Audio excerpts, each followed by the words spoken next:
কিন্তু দুনিয়াতে আসার পর আমরা আল্লাহকেই ভুলে গেলাম, পাপে লিপ্ত হয়ে গেলাম, গুনাহে লিপ্ত হয়ে গেলাম। আল্লাহ বলে, গুনাহে লিপ্ত হইতে হইতে এমন অবস্থা হয়েছে রে বান্দা, পাপ করতে করতে এমন অবস্থা হয়ে গেছে। আল্লাহ বলতেছে, বান্দারে তোর দিলগুলা তো শক্ত হয়ে গেছে। মানুষ যখন পাপ করে তার অন্তরের মধ্যে একটা কালো দাগ পড়ে যায়, যখন আরেকটা পাপ করে আরেকটা দাগ পড়ে যায়, আবার যখন আরেকটা পাপ করে আর একটা দাগ পড়ে যায়, এইভাবে দাগ পড়তে পড়তে তার কলবটা, তার হৃদয়টা, তার অন্তরটা একেবারে অন্ধকার হয়ে যায়। সে ওই কলব দিয়ে সে আখিরাতের কোনো কিছু উপলব্ধি করতে পারে না। সে তার ইবাদতের মধ্যে মজা পায় না, স্বাদ পায় না, কারণ অন্তর তার মরে গেছে। মানুষের যেমন চক্ষু আছে, চোখের মধ্যে যেমন পাওয়ার আছে, আস্তে আস্তে চোখের পাওয়ার চলে যায়।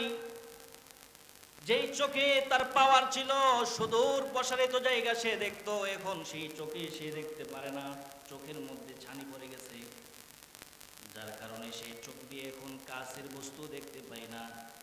ঠিক তেমনি ভাবে তার দিলের মধ্যে, অন্তরের মধ্যেও পাপের কারণে, নাফরমানির কারণে ছানি পড়ে যায়, যার কারণে সে হালাল এবং হারামের মধ্যে পার্থক্য করতে পারে না।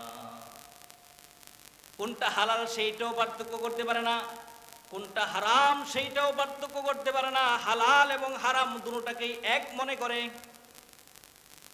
হালালটাকে সে যেমন হালাল মনে করে, হারামটাকেও সে কি মনে করে, হারাম না মনে করে সে হালাল মনে করে। কোরআন তেলাওয়াতকে যেমন সে হালাল মনে করে, গানকেও সে হালাল মনে করে। দিল মরে গেছে, যার কারণে কোরআন তেলাওয়াতকেও মনে করে সওয়াবের কাজ, গান বাদ্যযন্ত্র ইত্যাদিকেও মনে করে সে সওয়াবের কাজ। কারণ হলো কি, তার দিল মরে গেছে। অন্ধ হয়ে গেলে সে দিনের বেলাকে, দিনের আলোকে বলে অন্ধকার, রাত্রেকে বলে অন্ধকার। রাত যেমন তার জন্য অন্ধকার, তার জন্য দিনটাও অন্ধকার। কারণ হলো তার চোখের আলো চলে গেছে, যার কারণে সে অন্ধকার আর আলো অনুভব করতে পারে না, দুটোই সমান। ঠিক তেমনি ভাবে তার দিল যখন মরে যায়, সে হালাল এবং হারামের মধ্যে পার্থক্য করতে পারে না, উভয়টাকে সে মনে করে হালাল, হারামটাকে মনে করে হালাল। হালালটাকে যেমন হালাল মনে করে, হারামটাকেও ঠিক তেমনি কি মনে করে, হালাল মনে করে। এই জন্য আল্লাহ তাআলা বলতেছে, বান্দা সুম্মা কাসাত কুলুবুকুম মিন বা'দি যালিকা ফাহিয়া কাল হিজারা। বান্দারে তোর দিলটা তো পাথরের মতো শক্ত হয়ে গেছে। পাথর যেমন শক্ত, পাথরের উপর বৃষ্টি পড়লে পাথরের ভিতরে পানি প্রবেশ করে না, বান্দা তোর দিল আজকে শক্ত হয়ে গেছে। ওয়াজ করলেও তোর দিলে ঢোকে না, নসিহত করলেও তোর দিলে ঢুকে না, কোরআন তেলাওয়াত করলেও তোর দিলে ভালো লাগে না, কারণ তোর মনটা তো শক্ত হয়ে গেছে। আল্লাহ বলে, না না, আও আশাদ্দু কাসওয়া, শুধু পাথরের মতো শক্ত হই না, এই পাথরের চেয়েও আরো বেশি শক্ত হয়ে গেছে।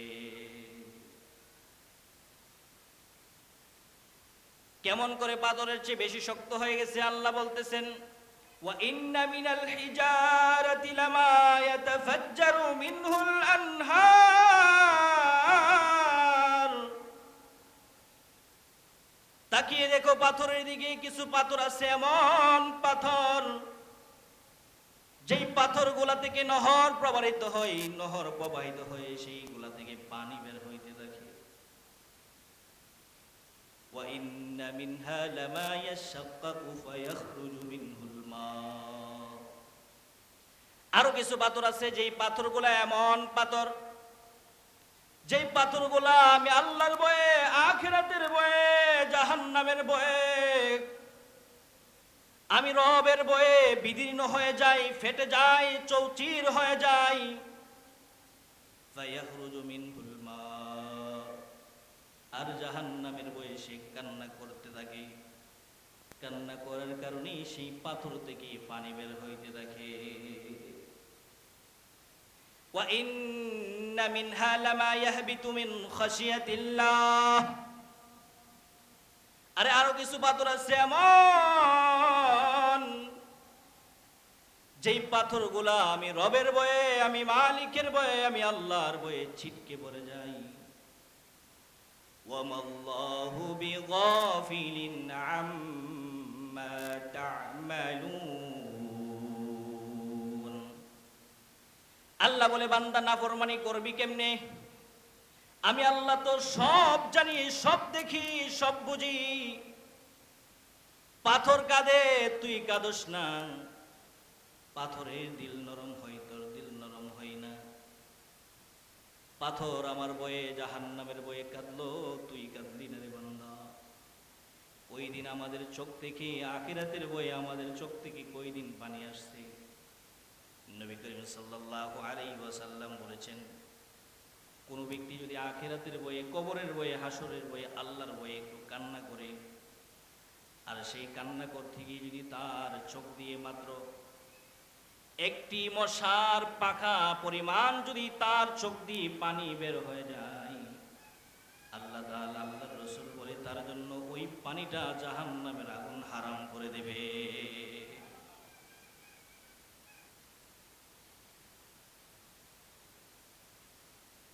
জাহান্নামের আগুন হারাম করে দিবে। কিন্তু আমাদের আজকে চোখে পানি নাই।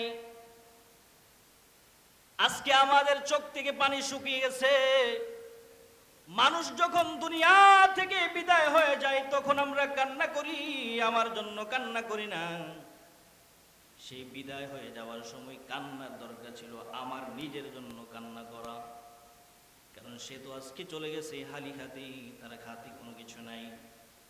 আগামী দিন কোন দিন জানি আজরাইল এসে আমার কাছে উপস্থিত হয়ে যায়, আমাকেও তার মতো খালি হাতে চলে যেতে হবে। মুর্দার তো আমাদের জন্য নসিহত, সে চলে যায় আর একথা বলে যায়, প্রস্তুতি নিয়ে নাও, আগামী দিন তোমারও ডাক আসতেছে। কিন্তু আমাদের দিল বড় শক্ত হয়ে গেছে। আমরা আজকে কবরস্থানে গিয়েও সেলফি উঠাই না। ওই সময় আমাদের সেলফি উঠানোর কথা মনে থাকতো না। আখিরাতের বয়ে ওইখানে আমাদের চোখ দিয়ে পানি আসার কথা। কিন্তু না, ওইখানে গিয়ে আমাদের কি হয়ে যায়? আমরা ওইখানে গিয়ে আরো নেতা হয়ে যাই। দুইটা জায়গার মধ্যে মানুষ নেতাগিরি করতে আসি, একটা হলো মসজিদ আর একটা হলো কবরস্থানের মধ্যে গিয়ে নেতাগিরি করে, মসজিদের ভিতরে এসে নেতাগিরি করে। এই দুই জায়গার মধ্যে বাড়িতে যে না পারে, ঘরে যে না পারে, ছেলে সন্তানদের সঙ্গে যে না পারে, ওই ব্যক্তিও মসজিদে আইসা ইমামের সাথে পারে। ওই ব্যক্তিও মসজিদে আইসা ইমাম সাহেবের সাথে জোর গলায় কথা বলে। আল্লাহ বলে, দিল শক্ত হয়ে গেছে, পাথরের চেয়েও আরো শক্ত হয়ে গেছে বান্দা, ওই দিলগুলা নরম কর। এইরকম মাজমার মধ্যে চলে আস, উলামায়ে কেরামের সোহবতে চলে আস, উলামায়ে কেরামের কাছ থেকে নসিহত গ্রহণ কর। নসিহত গ্রহণ করলে তোর দুনিয়াও কামিয়াব, আখিরাতেও কামিয়াব হয়ে যাবে। গুনার কারণে পাপ আর সওয়াব একাকার করে ফেলেছি, পাক নাফাক একাকার করে ফেলেছি। অনেকে বলে, হুজুর আমরা তো যেইভাবে গান ওই গান গাইলেও তো আমরা দেখি অনেক সময় আমাদের দিলটা নরম হয়ে যায়। গান গাওয়ার সময় যখন শিল্পী টান মারে, টান মারলে দেখা যায় আমাদের চোখ দিয়ে পানি প্রবাহিত হইতে থাকে। আবার যখন কোরআনের সোহবতে বসি তখন আমাদের দিল থেকে দিলটা নরম হয়ে যায়, চোখ দিয়ে পানি আসে। তাহলে হারাম হওয়ার কারণ কি? দুটোটা শুনলেই তো চোখে পানি আসে। বলা হয়েছে শুধু পানি আসলেই শুধু হালাল হয় না, প্রস্রাব দিয়ে চিরা ভিজাইলেই খাওয়া যায় না। প্রস্রাব দিয়ে যদি কেউ চিরা ভিজা খাওয়া যাব, কি দিয়ে খাইতে হইব? পানি দিয়া। কেননা প্রস্রাব হলো নাফাক, পানি হলো পাক। গান হলো নাপাক, চোখ দিয়ে পানি আসলো নাপাক, না আসলো নাপাক। কোরআন তেলাওয়াত হলো পবিত্র, চোখ দিয়ে পানি আসলো পবিত্র, না আসলো কি পবিত্র।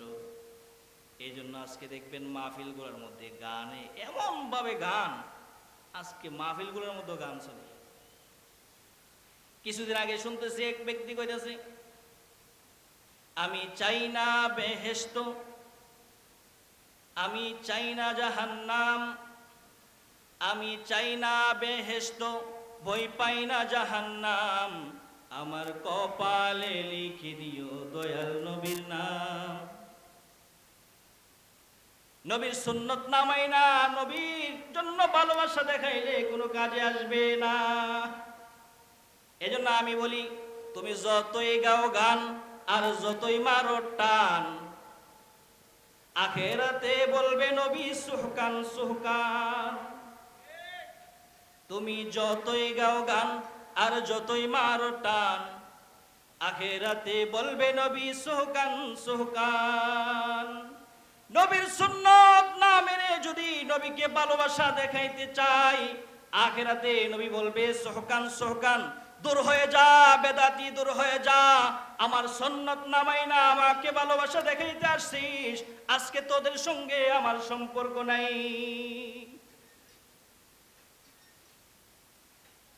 নবীর সুন্নত মানে না, নবীকে ভালোবাসি। এই জন্য নবী বলছেন, মান আহাব্বা সুন্নতি ফাকাদ আহাব্বানি ওয়া মান আহাব্বানি কানা মাই ফিল জান্নাহ। কেউ যদি আমি নবীকে ভালোবাসতে চাই, সে যেন আমার সুন্নতকে ভালোবাসে। আর যে ব্যক্তি আমি নবীর সুন্নতকে ভালোবাসবে, আমি নবী বলতেছি শোন, তারা আমার সঙ্গেই জান্নাতে থাকবে। আজকে আমরা মুখে মুখে সুন্নি, আর দিলের মধ্যে, আমাদের অঙ্গের মধ্যে, আমাদের শরীরের মধ্যে সুন্নতের কোনো আলামতই নেই। কিছুদিন আগে একজনের সঙ্গে আমার তর্ক, সে খুব সুন্নি দাবি করতেছে। আমি বলছি ঠিক আছে তুমি সুন্নি, আমাকে তোমার মাথা থেকে পা পর্যন্ত মাত্র একটা সুন্নত দেখাও, যদি দেখাইতে পারো তোমাকে সুন্নি বলে দেব। দেখাইতে পারো তো? তাই নাই দাড়ি, মাথার চুল মেরোনা, মাথার চুল মেসি, পোশাকের দিকে তাকাইলে সুন্নতের কোনো আলামত নাই, কিন্তু নিজেকে দাবি করে। কিছুদিন আগে আপনারা মনে হয় দেখছেন, এক লোকে বলতেছে গাঁজা হাওয়ান হারাম। কে কইছে? ও গাঁজা হাওয়ান হারাম না, গাঁজা হাওয়ান হালাল। ও কেমনে হালাল? সে সূরা আর রহমানের আয়াত দিয়ে দলিল দিতেছে।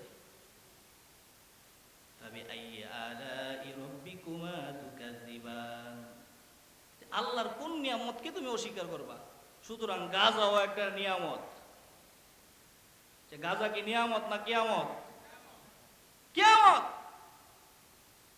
সে বলতেছে গাঁজা যদি হারাম হইতো, গাঁজা যদি নিয়ামত না হইতো, তাহলে মাইল কি মাইল দূর থেকে এত মেহনত করে এই বাংলাদেশ আইল না।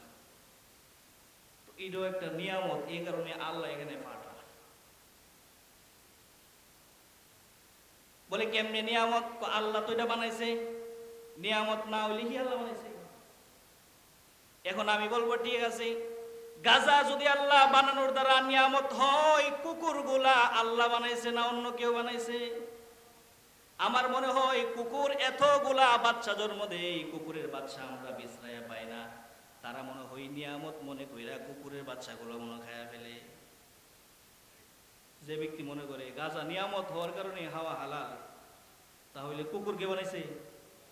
হাওয়ান হালাল না, আল্লাহ বানাইছে। যে আল্লাহ বানাইলে হালাল হয় না। আল্লাহ নির্দেশ মানার নাম হলো ইবাদত। আল্লাহ যেটা বলছে হালাল সেইটাই হালাল, আল্লাহ যেটা বলছে হারাম সেইটার নামই হারাম। হালাল জিনিসটাকে যদি আল্লাহ হারাম বলে সেটা হারাম, আবার হারাম জিনিসটাকে যদি আল্লাহ হালাল বলে সেটা হালাল। যেমন নামাজ পড়া সওয়াবের কাজ না গুনার কাজ? সূর্য উদয়ের সময় নামাজ পড়ুন যেবনি, সূর্য ডোবার সময় পড়ুন যেবনি।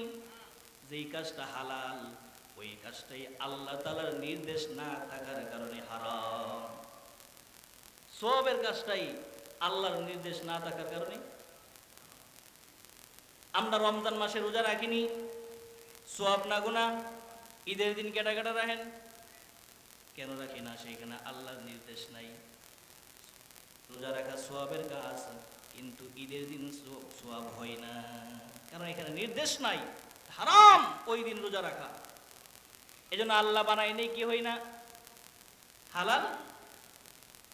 আরেকদিন এক পণ্ডিত আমাকে জিজ্ঞাসা করতেছে, আপনারা যে গাঁজা খাওয়ান হালাল হালাল কোন, হারাম হারাম বলেন, আচ্ছা গাঁজা হারাম হারাম হইলে পান হালাল হইতো কেন? আমি কি কিল্লিকে হইতো না? ও গাঁজা যে আল্লাহ বানাইছে, পানও সে আল্লাহ হইতে বানাইছে। গাঁজাও একটা গাছের পাতা, পানও গাছের পাতা। গাঁজা যদি হারামও, পানও হারাম, আর পান যদি হালালও, গাঁজাও। হের কি দলিল দিয়ে ধরে যাব? আমি জিজ্ঞেস করছি ছাগলের কয়টা ঠ্যাং? 4টা ঠ্যাং। জিজ্ঞাসা করলাম তার মাথা আসেনি? আছে। তার কান কয়টা? বলে 2টা। লেজ আসেনি? আছে। তার শরীরে গোস্ত আসেনি? বলে হ্যাঁ আছে। আমি তখন বললাম, বলো তো কুকুরের কয়টা ঠ্যাং? কুকুরেরও 4টা ঠ্যাং, ছাগলেরও। কুকুরের যেমন একটা মাথা আছে, ছাগলেরও একটা মাথা আছে। কুকুরের যেমন 2টা কান আছে, ছাগলেরও 2টা কান আছে। অনেক সময় দেখা যায় ছাগলের চেয়ে কুকুরের শরীরের শক্তি বেশি, গোস্ত বেশি। এই জন্য কোনো ব্যক্তি, কোনো পাগলে আজ পর্যন্ত কুকুর খায় নাই। ওর কত যুক্তি দিলে, তারা তো যুক্তি দিল না, কি কর? এভাবে বিভিন্ন বলদ আইসা পড়ে মাঝে মধ্যে, বিভিন্ন বলদ। তো তাদের জন্য কি আছে? যুক্তির সাথে তাদের জন্য তাদের দাঁত ভাঙ্গা জবাব দেওয়ার মতো শক্তি আল্লাহ তাআলা আহলে ইলমদেরকে দিয়ে দিয়েছে। যখন কোনো বাতিল, কোনো হক্কানি আলেমদেরকে অথবা হক্কানি কোনো মুসলমানকেও কোনো কিছু কি করে আটকাইবার জন্য প্রশ্ন করে, কোনো সময় আল্লাহ তাআলা মূর্খ মানুষের দ্বারা এমন জবাব দিয়া দেয়, এর বাপ দাদা সৈত গোষ্ঠী শুনছে না। যেমন একদিন ঈসা আলাইহিস সালামের নামে অপবাদ দিয়ে বলতেছে যে ঈসা আলাইহিস সালাম তো হচ্ছে আল্লাহ তাআলার ছেলে। তো এই ব্যাপারে